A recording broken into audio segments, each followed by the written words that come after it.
So we have a multitude of positive information that could finally push the needle up for Tesla stock to an area that I've talked about on this channel before. For example, for a while now, I said that, look, I'm looking to see some positive momentum once we see Tesla finally close above that $204 area, and we're kind of just teetering around that area right now. And so in this video, I want to highlight some recent events that have taken place that's pretty positive for Tesla, as well as talk about things from a macroeconomic perspective, and then also touch on market structure and kind of where we currently are. Now, starting off with the good news, we have this tweet from Elon Musk himself that a lot of individuals might have missed, where he said, "Tonight, we radically increased the design goals for the new Tesla Roadster. There will never be another car like this, if you could even call it a car." He goes on to say that this is a Tesla SpaceX collab, and how production, design, complete, and unveil end of year, aiming to ship next year. I think he meant to say year. Then he goes on to say that I think it has a long shot of being the most mind-blowing product demo of all time. And so Elon Musk is alluding that we're going to be getting a pretty unique product, much like the Cybertruck. And we know that the Cybertruck back in 2023 caused a little bit of some positive momentum. And so this is something else that could also stir some things up. Now, I want to remind everyone who's unaware that the Tesla Roadster was originally unveiled in 2017 and promised to be the fastest car ever made. However, it never made it to the production line until now, where it's kind of stated that it's going to be released in 2025. But in addition to that, we also had some positive news today about how Italian authorities are negotiating with Tesla and how they're looking to bring another car manufacturer to the company and achieve its goals of producing 1.3 million vehicles per year. And so, of course, these are two pieces of information that definitely caused some bullish optimism for Tesla. But I want everyone to remember that tomorrow we have a big economic report that's going to significantly impact the direction of the overall markets, and that is going to be the PCE report, which is a personal consumption expenditure report. And I want to remind everyone that this is a report, or the inflationary gauge, that the Federal Reserve actually prefers. Now, previously we had the CPI report, we also had the PPI report, and it came in hotter than expected. However, for those within the Push and Profit private group, the night that those reports came out, I said, look, these are actually dip buying opportunities, because although the market overreacted on how inflation was hotter, I said, look, when you actually parse through the data and look at higher frequency data, right? Because remember, shelter came in a bit more hotter.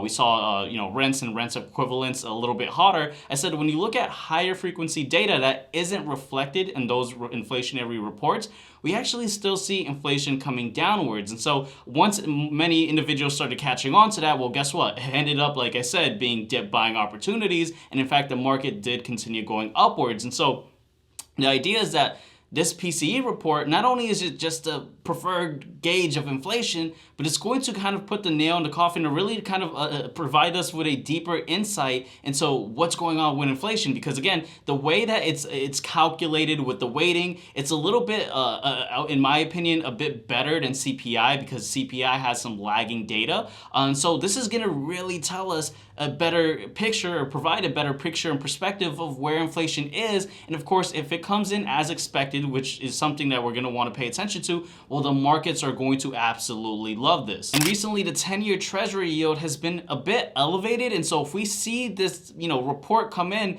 as expected or even cooler, well, that could cause the 10-year treasury yield to start to fall down a bit, which of course is great for stocks, because we already know that, of course, when the 10-year treasury yields start to go upwards, well, there's this risk premium with equities, where it's like, well, why put money into stocks when you could just buy bonds that pay this yield, right? That's pretty elevated. And so if we see that, yields start to come down, well, that's going to be kind of like a bullish signal for the market. So far, we have a couple of things lined up, right? We know we had positive news for Tesla. We have the economic report coming out. And then, of course, we recently talked about the 10-year treasury yield. Now, one of the things I mentioned last night for those within the Push and Profit private group was how consumer discretionaries were actually pushing up. Now, I mentioned this last night, and then once again today, we saw, consumer discretionaries actually push up into new all-time highs. And so this is kind of provides us a deeper look into market breadth. I always say you don't want to just look at the S&P 500. You want want to look at specific sectors and look at how, the healthcare sector is, how the finance sector is looking, how,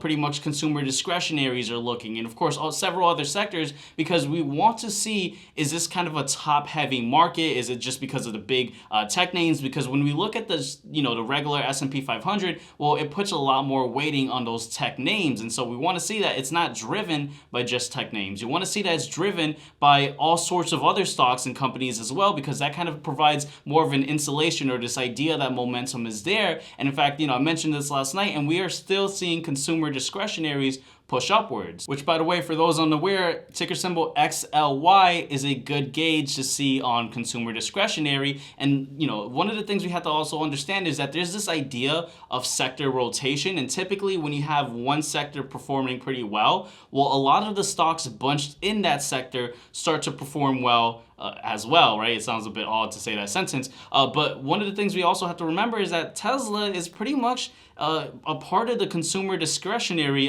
companies, right? It's one of those things where it's not an essential need, right? It's not like food or shelter, and so that's something that could also trigger Tesla to start pushing upwards. Now, on X.com, we also had fund manager Gary Black say, look, guess what? We'll find out tomorrow if Tesla actually raises the Model Y rear-wheel drive and long-range prices by the same $1,000 per vehicle as Tesla cut 3 weeks ago, right? And for those that are unaware, Tesla recently cut their prices on some of its vehicles, and it said that this was ephemeral. It's just going to be for a short period of time, and that by March 1st, prices were going to go back up again. Now, he goes on to say that I have my doubts with the Tesla Model Y. North American inventories are still high, and first quarter deliveries so far coming in well below Wall Street's first quarter consensus. Now, I agree with Gary Black that this is definitely something that we're going to want to watch, but Gary Black is a little bit off with the timing, because one thing he forgot is that we are currently in a leap year, and so it's not actually tomorrow, it's actually going to be the day after tomorrow, which is going to be March 1st. But again, we all make mistakes, so I'm not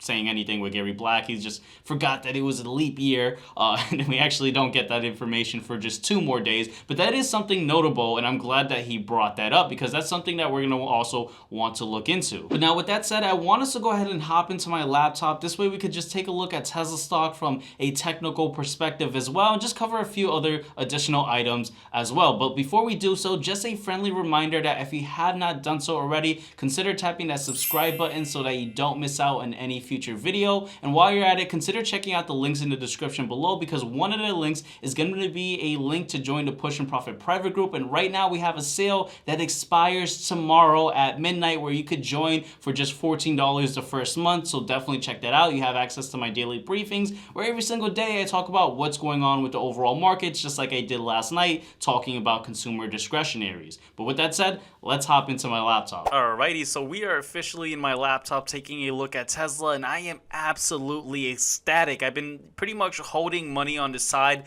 just for Tesla to add into my long-term portfolio. For those that don't know, I've been pretty bullish on Tesla since it's either late 2016 or early 2017. I had to double check. And so I am a Tesla long-term bull, right? I know sometimes it seems like I'm not, especially during this time from, the 28th, I made a series of bearish videos. But look, we ended up seeing Tesla fall down, and I explained a multitude of different reasons on why it was likely Tesla was going to fall down back on December 28th. And when Tesla hit that low of 180, a lot of individuals wanted to buy. And again, you should buy or trade or do whatever you want, whatever you see value in. But I personally was saying, look, I don't want to buy in just yet because it's a bit of a gamble for me. I want to wait for confirmation of an uptrend, and I've been static or pretty much on that same view that, look, I want to see Tesla close above $204, because once it does, well, that gives me the confirmation that we're on an uptrend. And the reason why I wait for confirmation, even for long-term investing, I know people say, well, it's not about timing the market, it's about time in the market, and that's absolutely correct. But I don't just try to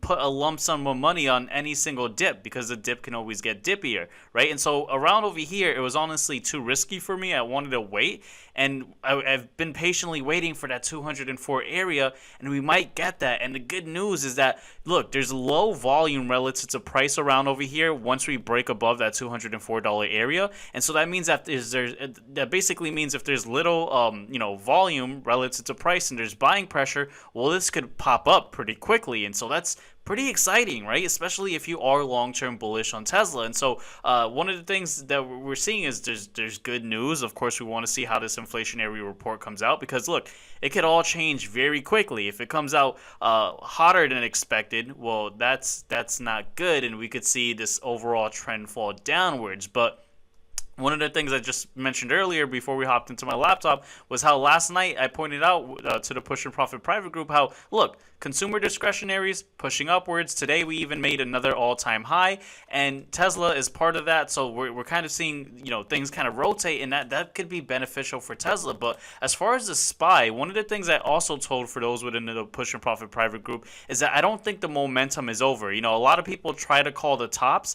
I actually shared data within the Push and Profit private group of how historically stocks could continue pushing upwards even after making new all-time highs. I shared how there were several times where stocks made all-time highs and continued making all-time highs for months on end, right? And so just because things hit an all-time high, everyone was like, oh, well, the AI bubble is done, things are going to fall down, and they're kind of comparing it or making comparisons to 2000 and the dot-com bubble. The thing was, there's a big difference between the dot-com bubble and what we're seeing now, right? Because one of the things you have to understand is the dot-com bubble had a lot of unprofitable companies. We're seeing companies like NVIDIA, right? Yeah, it came down a little bit, but it's AI and its progress, right? It's actually pretty profitable, and it's actually justifying the high premiums people are paying, the multiples that people are paying. And so that's a big difference. And so altogether, we're kind of around this area where things could look pretty optimistic for Tesla. And again,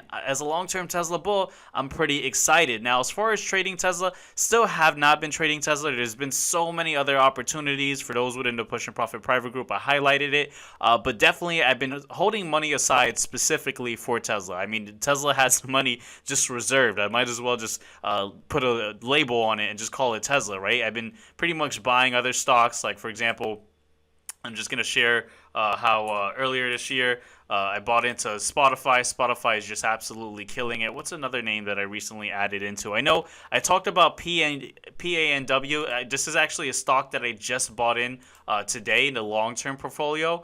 So we'll definitely continue monitoring that. I think Hershey is pretty much the only underperforming name this year. But I kind of made a video highlighting why I like Hershey from a long-term perspective. But without drifting to a different tangent, look, I want to keep things on point, right? And the thing is, I like where things are heading with Tesla. We obviously got the news of how Apple discontinued their long decade, pretty much push into electric vehicles, right? They spent a ton of money into research and development to try to make an EV, and now they're pulling out from the game. And so that's also good news for Tesla. So we're kind of having a lot of good things happen. Of course, everything's going to be contingent upon the CPI report, but I really like where things are at with Tesla. Again, you should only buy, trade stock and whatever, you should never just follow whatever I say, whatever anyone else says on X or YouTube or any other platform.